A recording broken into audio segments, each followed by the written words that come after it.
I didn't move out here to make headlines. I didn't come to this ranch for war, lawsuits, or to be called a dangerous lunatic by people who'd never lifted a shovel in their lives.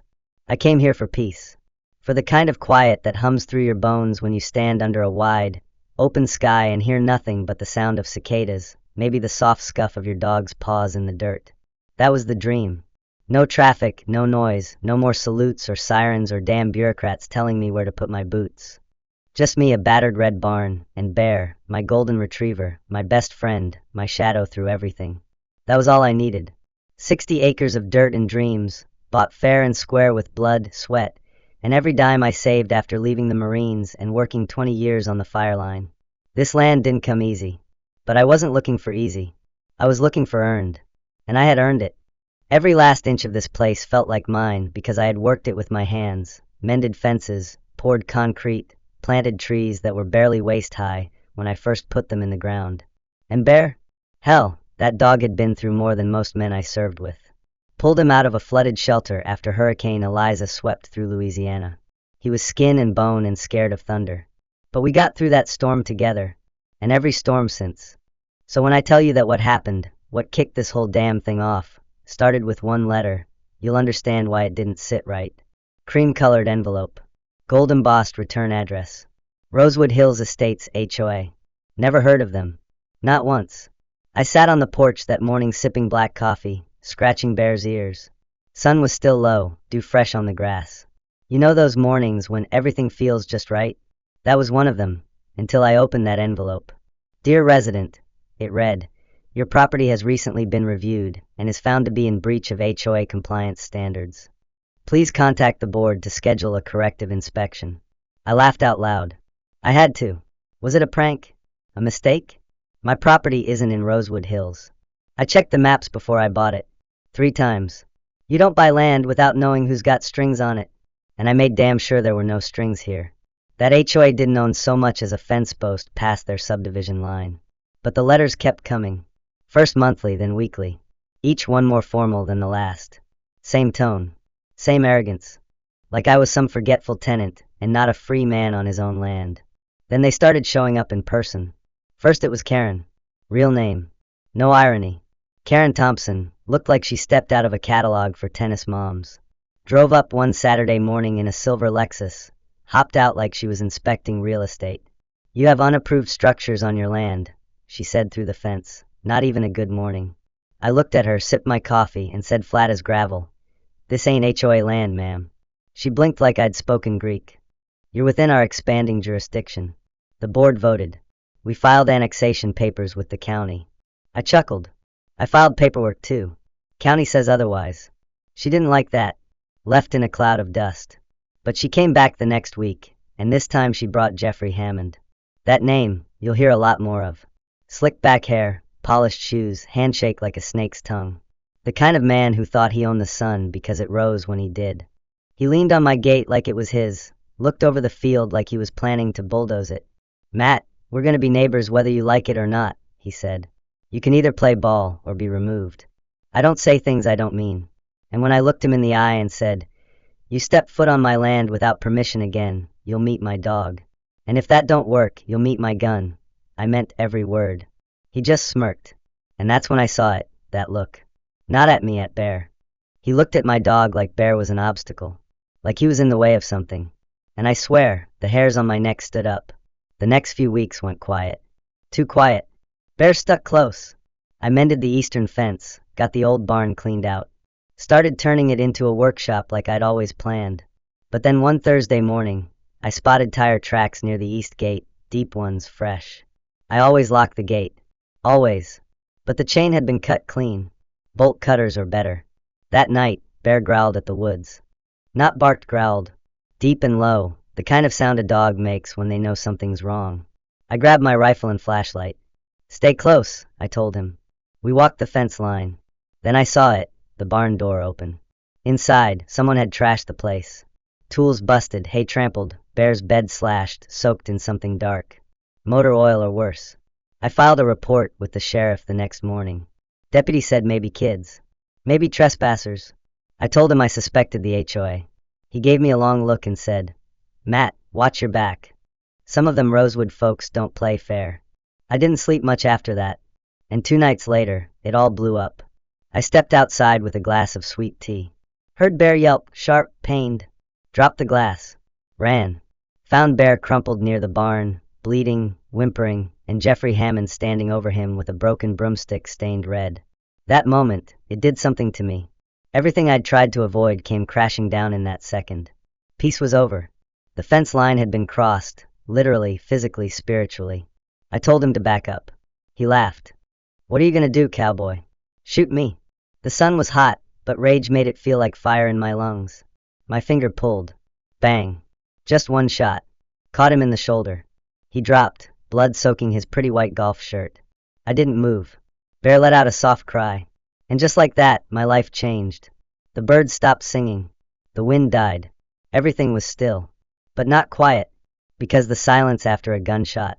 That's the loudest thing you'll ever hear.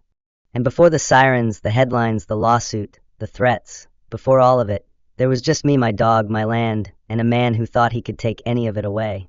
My name's Matt Walker. I didn't come here to fight, but I won't run either. Not from men in suits, not from HOA bullies, and not from whatever comes next. Because where I come from, a man stands his ground. And on this ranch, we don't bow. We stand. We guard. We protect. Even if it means the whole damn town turns against us. That's what being a man used to mean. Maybe it still does. Maybe you remember. Maybe you're living it right now. Maybe you've been told to be quiet, to back down, to stop making trouble, to let it go. But maybe like me, you're tired. Tired of pretending they can't take your land. Your dog. Your peace. They can try. But if they do, then they'd better be ready to find a man standing at the gate. Because this story's just getting started. They didn't come in daylight anymore. That's how I knew it was getting serious. Back when it started, Karen and Jeffrey liked to puff their chests in the sun, pretend their titles gave them power. HOA presidents, committee chairs, the whole illusion of importance.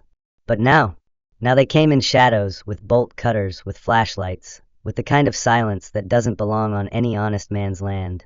After the shooting, I thought they'd back off. A reasonable person would. A man trespasses, gets shot defending a dog. Most folks would chalk that up to lessons learned. But people like Jeffrey Hammond don't learn lessons. They rewrite the rules, twist the truth. He was in the hospital a day, maybe two, and before I'd even caught my breath, I got hit with a 42-page lawsuit. Courier dropped it off like a wedding invitation. Aggravated assault, emotional distress, attempted homicide. I handed it to Doug, my lawyer, who chuckled and said, "This guy's either stupid or scared. Probably both." But the part that really burned me wasn't the legal circus. It was what happened online. Suddenly, I wasn't Matt Walker, retired Marine, hard worker, dog lover.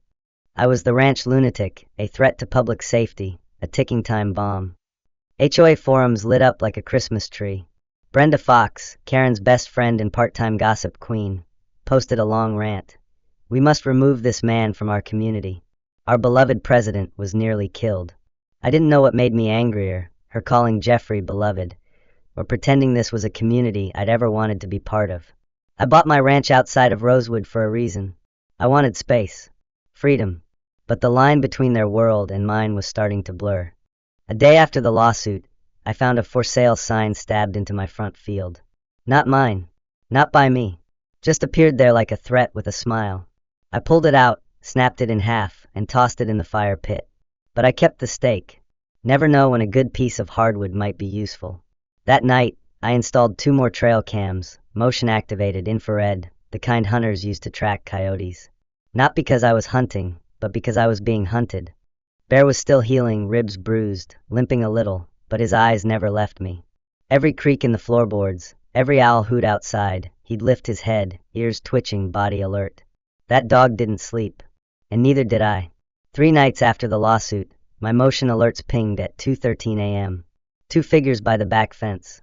They were in hoodies, moving slow, like they didn't want to be heard. One had a crowbar. The other, something longer, thinner, slung over his shoulder.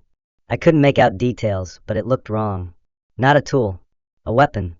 I watched the feed for 20 seconds, heart pounding. Then I grabbed my boots, slung the rifle, and headed out the back door. I didn't shout. Didn't aim. Just cocked the rifle loud enough to make them stop cold. Wrong property, I said into the dark. They turned toward me, eyes flashing in the night vision. The one with the crowbar stepped forward like he wanted to talk. "We don't want trouble," he said. "Too late," I replied. "You brought it with you." They froze, sizing me up. "We were sent," the taller one said. "Sent by someone who doesn't want your kind here." I tilted my head. "My kind?" He hesitated. "Veterans. Outsiders. People who don't follow rules." I took one step forward. "Then you tell whoever sent you that this ain't about rules anymore. It's about lines. And you crossed one." They backed off, slipped through the woods, disappeared. I memorized their plates as they pulled away. Nevada tags, dirty pickup, one headlight out. I wrote it all down. The next morning, I drove to the sheriff's office. Morales was waiting. I showed him the footage, gave him the plate number, told him everything. He leaned back in his chair, sighing hard. "That truck belongs to Karen's nephew," he said. "Jacob Thompson. Kids had trouble before, but nothing like this. You gonna do something?" I asked. "Not yet," he said. "Not until someone gets hurt again. But keep recording, Matt. We're building a case." That night I sat on the porch with Bear. He laid his head on my boot like he always did. I looked out at the dark and thought about how easy it is for cowards to move in the dark. They don't knock. They don't argue. They sneak. They vandalize. They terrorize. And then they act surprised when a man defends what's his. The next escalation didn't come from men in hoodies. It came in a red envelope, left under a rock at my gate. Inside, a photo of Bear, tied up, mouth duct-taped, eyes wild. But the photo wasn't from the first attack. It was new. He was wearing the new collar Doc Harris had given him after his injury. And in the background, scrawled on a whiteboard, 7 days. No signature. No return address. Just a threat. And a countdown. I showed it to Doug. He paled. "They're not just pushing legal pressure anymore. This is targeted. Personal." "It was always personal," I said. "They just stopped pretending." That evening, I reinforced the barn doors, set up spotlights on the corners of the house, and dug out something I hadn't touched in years. My old NVGs, night vision goggles from my second tour. Still worked. Still sharp. Same model we used clearing buildings in Fallujah. I hadn't thought I'd ever use them again. But here I was, on American soil, guarding my land like it was a combat zone. The next 3 nights were quiet. Too quiet. Then on the 4th, just after midnight, the lights cut out. Not just flickered, died. Porch, barn, house, total blackout. Then the ping, motion detected at the north gate. I checked the feed. 2 figures again, this time with gasoline cans. One lit a match. That's when I moved. I didn't warn them this time. Just came out of the dark, rifle raised. "Drop the cans," I growled. They scattered. I tackled one, young, wiry, smelled like sweat and gasoline. Pulled the hood off. "Jacob Thompson." Again. Trying to burn me out now. I barked. He spat at my feet. "You ruined everything. You don't belong here." "Neither do cowards with lighters," I snapped. Sheriff Morales came within 15 minutes. "Hauled Jacob in for arson and trespass. We'll make it stick," he told me.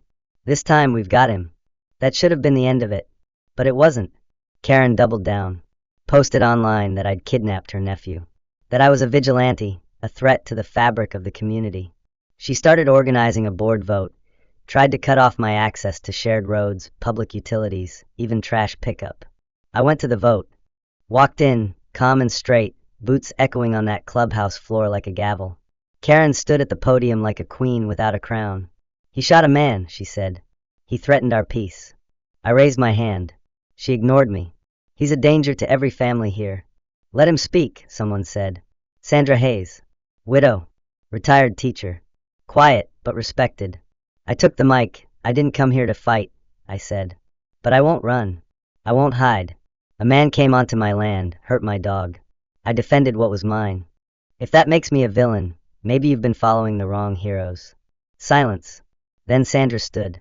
"I saw Jeffrey that day, walking toward Matt's property with something in his hand. It didn't look peaceful." The vote ended in a tie. Karen's motion failed. But the war was far from over. That night, as Bear slept beside me, a fresh bruise on his leg from the scuffle, I realized something. This wasn't about fences or bylaws. This was about control.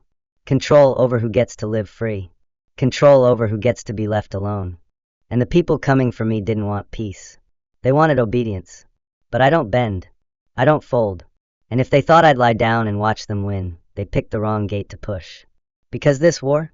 It's just getting warm. And I've got more than ammo. I've got truth. I've got footage. I've got a dog who never quits. And I've got 60 acres of ground that will not fall. Not to cowards, not to committees, not to any damn HOA with delusions of power. So they'd better get ready. Because I'm not leaving. I'm standing. And the gate's locked from the inside. The third time I caught someone lurking near my barn, I didn't hesitate. I didn't shout, didn't ask questions. I stepped out from behind the oak tree with my rifle already shouldered, the red beam of my headlamp slicing the dark like a warning shot. Whoever it was dropped what they were carrying, looked like a toolbox, and ran.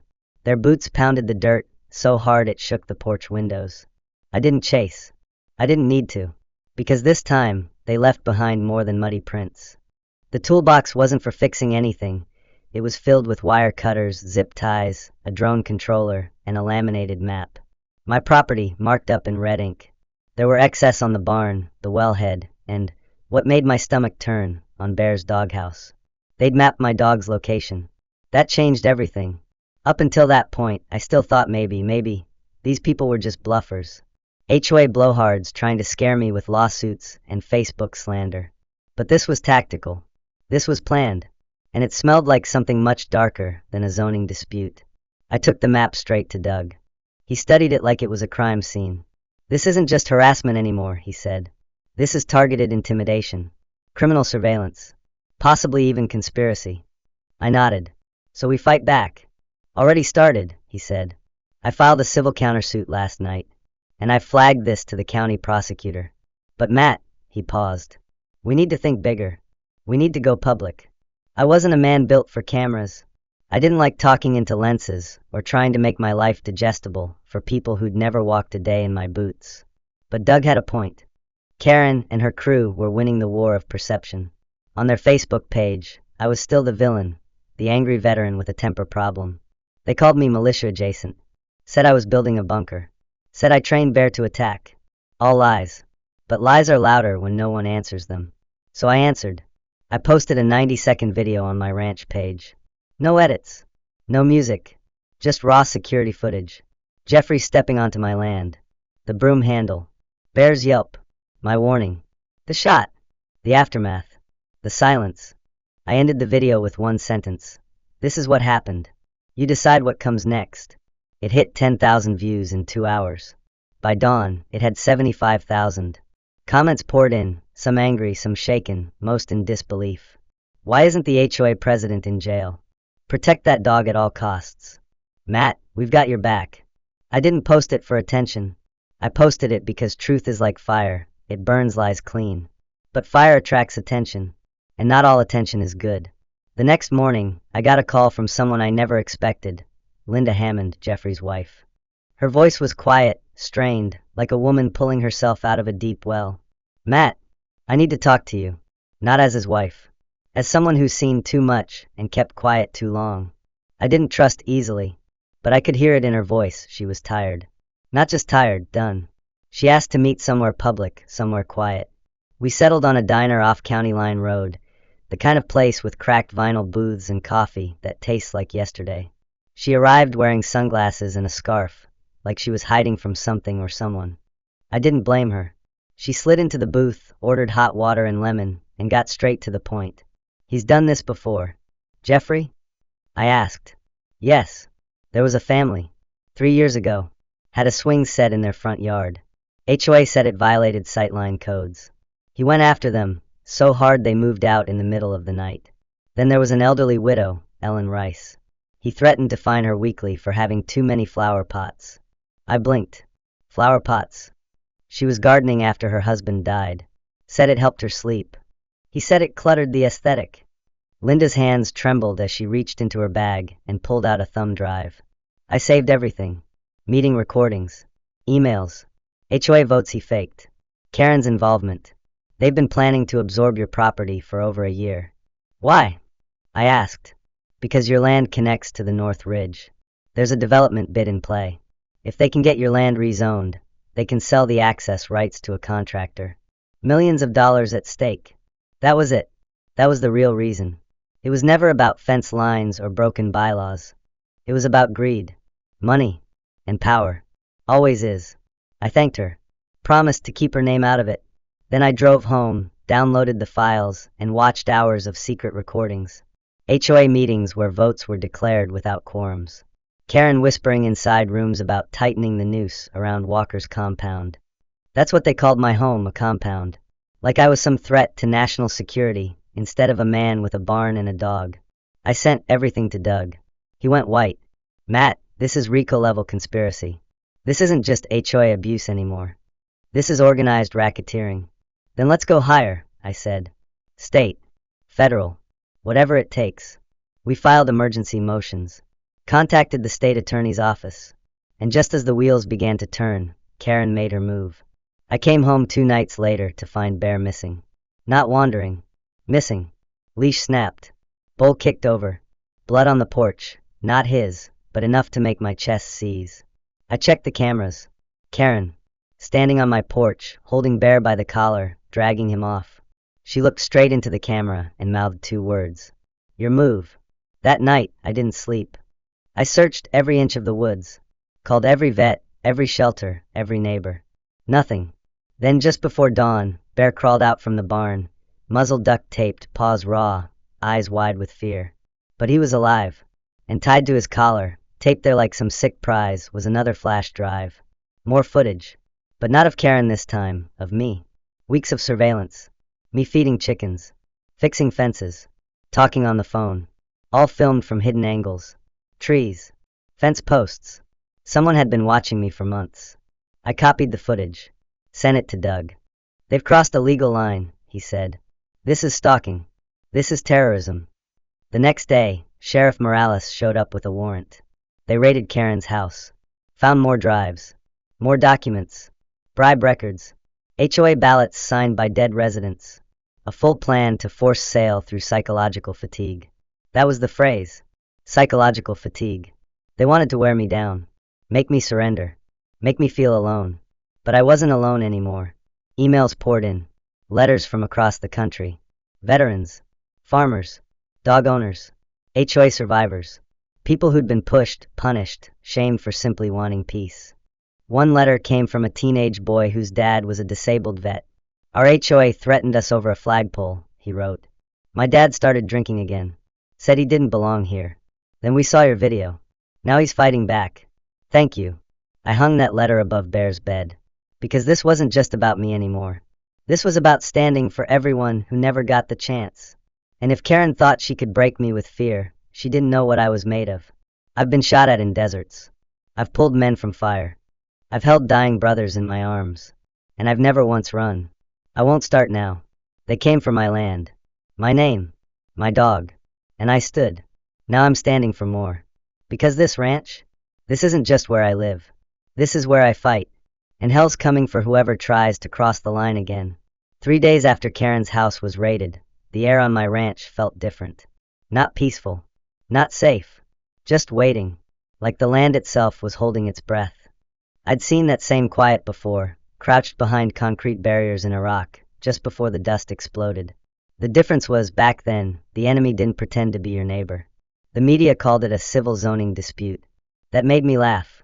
Ain't nothing civil about threats, beatings, or dragging a man's dog off his porch like a trophy. But now, with the surveillance drives turned over, with HOA vote fraud exposed, people were starting to whisper louder than they used to. Karen had vanished offline. Jeffrey hadn't shown up in weeks. The rest of the HOA board was scattering like cockroaches when the light comes on. But just when I thought we might be past the worst, Doug called. Matt, you need to come by the office. Bring a strong stomach. I didn't ask questions. I just drove. When I got there, he handed me a file. I opened it and froze. Blueprints. Drone photos. Topographic maps of my land, all stamped with county planning department seals. At the bottom, Roger Gates. I'd heard the name once before, tossed around in one of Linda's recordings. He was a mid-level zoning official. Not elected. Not famous.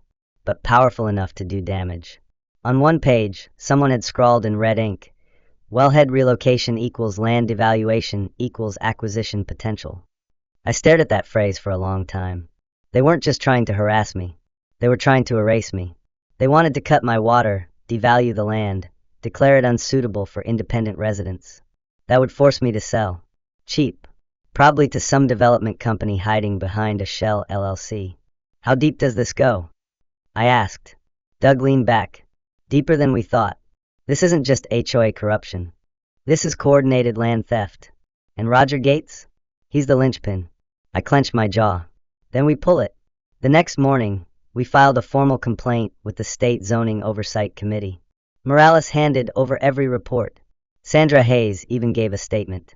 The schoolteacher who never raised her voice stood tall and said, "We've allowed small tyrants to grow bold. That ends now." But as always, the moment you strike back, they hit harder. That night, my lights went out again.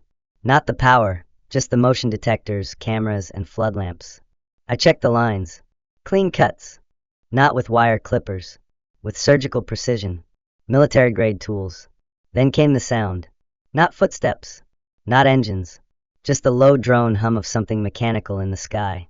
I stepped out with my night vision goggles and looked up. There it was. A black drone, hovering just above the trees, its lens pointed straight at my porch. I didn't hesitate. Fired a flare just to the side, enough to send a warning. The drone zipped off, but not before I got a clean visual. Custom frame. Not consumer grade. This was surveillance tech you don't buy at Walmart. The next morning, Karen posted a blurry video online claiming I was firing weapons at community safety drones. She was clawing to stay relevant, even from behind lawyers. But something about it was off. The drone's angle, the precision of the cut lines, it felt too sharp for her. That's when Doug called again. "You need to hear this," he said. He forwarded an email Linda had found in Jeffrey's old cloud backup. It was from Karen. To Roger. Subject line, Walker pressure plan. The body read, "If he won't sell, break him. Remove the dog. Disable cameras. Destroy water rights. Final step, file for forced vacancy based on unlivable conditions." Below that, another note. Have Jacob and Marcus prep the fire protocol. Target the shed first. That was it. That was the nail. They had a protocol, like a military op, and they'd use my property as the battleground. That evening, Morales came with a warrant. Gates was arrested at a private airstrip, suitcase in hand, ticket to Aruba. His face was pale, shirt wrinkled. A man who thought the system would always protect him. The news broke fast. State zoning official caught in HOA corruption ring. It hit the networks like wildfire. The state attorney general launched a full investigation. Subpoenas. Audits. Depositions. But for me, it was still personal.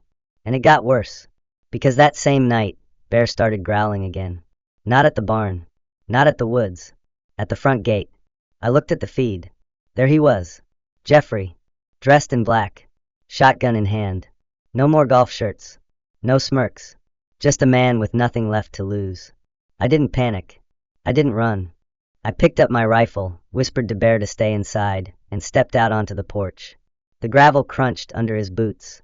He stopped 20 feet from the steps. "You think this is over?" he hissed. "You humiliated me. Ruined me. You did that yourself," I said. "You hurt a dog. You broke into a man's home. You threatened what you couldn't control." "I built this place," he shouted. "I gave it order." "You gave it fear," I replied. "And fear doesn't last." He raised the shotgun a few inches. That's when Morales' voice boomed from the tree line. "Drop the gun, Hammond." Red and blue lights lit the night. Jeffrey spun, shocked. That's when I held up my phone, live stream still rolling. "Thousands are watching," I said, "including your wife." He froze. "Drop the gun." Deputies swarmed him. Bear let out a low, triumphant bark from inside. It was over. For real this time. Jeffrey was arrested for attempted assault, armed trespass, and conspiracy. Karen's bank records were unsealed. They found burner phones.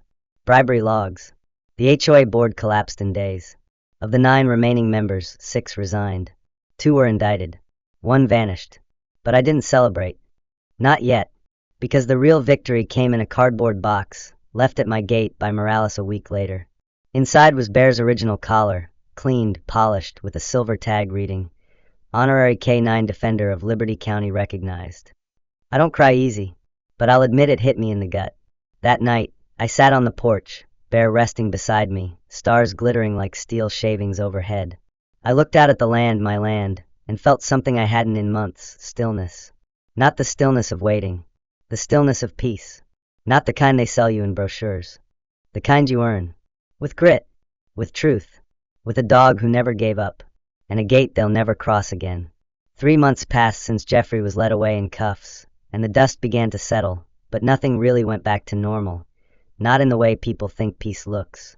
Around here, peace doesn't come in silence.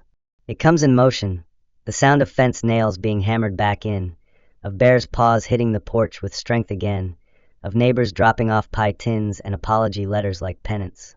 It was a different kind of quiet, a good kind, the kind you earn with grit, the kind no judge, HOA, or bureaucrat could ever write into law. The courtroom showdown came and went. The charges against Jeffrey, Karen, Roger, and the rest of their circle didn't just stick, they landed like iron. The prosecution pulled no punches. The judge called it systematic warfare against an American citizen. That part stuck with me. Not a dispute, not a misunderstanding. Warfare. And not just against me. Against everyone like me. Veterans. Widows. People with dirt on their boots and peace in their bones. Bear sat at my side during the final sentencing. He wore his honorary K9 collar, the tag catching the courtroom lights like a badge of honor. When the judge thanked him personally, Bear gave one of those proud tail thumps on the floor, like he knew he was finally being seen not as a threat, but as what he always was, protector, friend, guardian. The story didn't end there, though. The day after the sentencing, I got a letter in the mail. No return address. Inside was a single page, typed neatly, no punctuation. It read, "Heard your land's safe again. My dad cried watching you and Bear on the news. First time I've seen him feel strong in years. Thank you for standing when most people kneel." I pinned that one next to the kid's crayon drawing. Bear the brave dog who beat the bad guys. Those little things, they got to me more than all the legal wins combined. Because that meant something had changed. Not just on paper. In people. Word spread fast. And soon my phone started ringing for reasons I never expected. First it was Hank, a retired Air Force pilot 2 counties over, said his HOA was threatening to fine him $200 a day for flying his American flag above 6 feet. Next was Elsie, an 81-year-old widow whose HOA wanted her porch planters removed because they didn't match the neighborhood aesthetic. "I'm not a fighter," she told me, "but I'm tired of feeling small." I knew that feeling, and I couldn't ignore it. So I called Doug. "What if we made something out of this?" I asked. "Something bigger than just my land?" We put our heads together. Within a month, we launched Stand at the Gate, a nonprofit dedicated to defending people like us from HOA overreach and targeted harassment. Veterans, seniors, families in rural America who didn't have the money or strength to fight back alone. Doug volunteered as lead counsel. Morales signed on as a community liaison. Even Linda, Jeffrey's ex-wife, joined the board in quiet support, her story a warning and a compass all at once. Natalie, the reporter who'd first aired our story, returned to the ranch for a follow-up. This time, she didn't come with lights or crew. Just a letter from a young woman in Minnesota whose husband, a disabled vet, had been harassed over his wheelchair ramp. They saw our story. They stood up. Their HOA backed off. I read that letter by the fire that night, bare at my feet. And I knew, this wasn't just about defending land anymore. It was about defending dignity. About holding the line when no one else would. But every mission has its price. And peace, even earned, never stays untouched. One night, I came home from a community legal clinic we'd set up in town.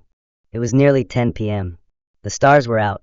I pulled into the gravel drive and something felt wrong. Bear didn't come out to greet me. That dog had better radar than any camera. I stepped out slowly, hand on my sidearm, boots crunching the familiar rhythm. Then I heard it. Not barking. Breathing. Heavy. Uneven. I found him by the shed, sitting, not injured but guarding something. A metal box, half buried in the dirt. I pried it open carefully. Inside, old documents, some shredded, most wet from recent rain. But a few pages still legible. One in particular, a new zoning petition and signed, drafted just days before Jeffrey's arrest. But the name at the bottom wasn't his. It was someone I hadn't seen in this mess yet, Ronald Vexler, a corporate real estate lawyer from out of state. Turns out, Karen and Jeffrey were just the front line. Vexler was the man funding it all. The plan wasn't just about my land. It was about dozens of parcels like mine across the county, quiet properties, aging owners, and miles of future development potential. I'd pulled the thorn, but the root was still deep in the ground. So I dug. We traced the company names. Found shell corporations tied to land acquisitions in 5 neighboring counties. Same tactics. Same language. Same fear. We sent the findings to the state AG. This time, they moved fast. Wexler was arrested for racketeering and fraud. And just like that, the last wall fell. But the fire in me didn't. Because by then, the mail hadn't stopped. The calls hadn't stopped. The stories, hell, they were all the same. A man with a small farm. A woman with an accessible ramp.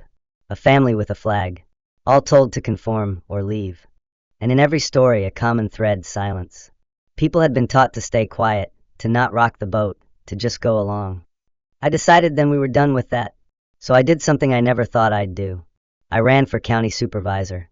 Not because I wanted power, but because I wanted to make sure no one like Karen or Jeffrey or Wexler ever sat behind a desk with that much unchecked authority again.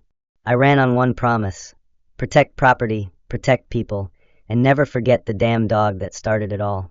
And you know what? People voted. Not for a politician. For a neighbor. A fighter. A man who stood when others bowed. Bear came with me to every meet and greet. Sat proud beside the podium. Wagged his tail at veterans. Licked the hands of kids. People didn't just vote for me. They voted for what we'd all become. Not victims. Not targets. Guardians. Of freedom. Of truth. Of each other. On election night, when the results rolled in, I didn't throw a party. I sat on the porch with a cup of black coffee, same as always, Bear's head resting on my boot. The stars blinked down like 1,000 watchful eyes. And for the first time in years, I felt like the war was over. Not because it ended, but because we finally had a way to fight it right. Not with fear. Not with rage. But with law. With stories. With standing tall when the gate is tested. So here's what I'll tell any man sitting alone, wondering if he's too old to fight back, if the world's passed him by, if his land, his values, his dog, or his dignity still matter in a world gone sideways. You are not forgotten. You are not weak. You are not alone. And if they try to cross your line, whatever that line is, you don't flinch. You don't fold. You stand. You stand at the gate. Just like Bear. Just like me. Just like every man who remembers what this country used to feel like, and still believes it's worth defending.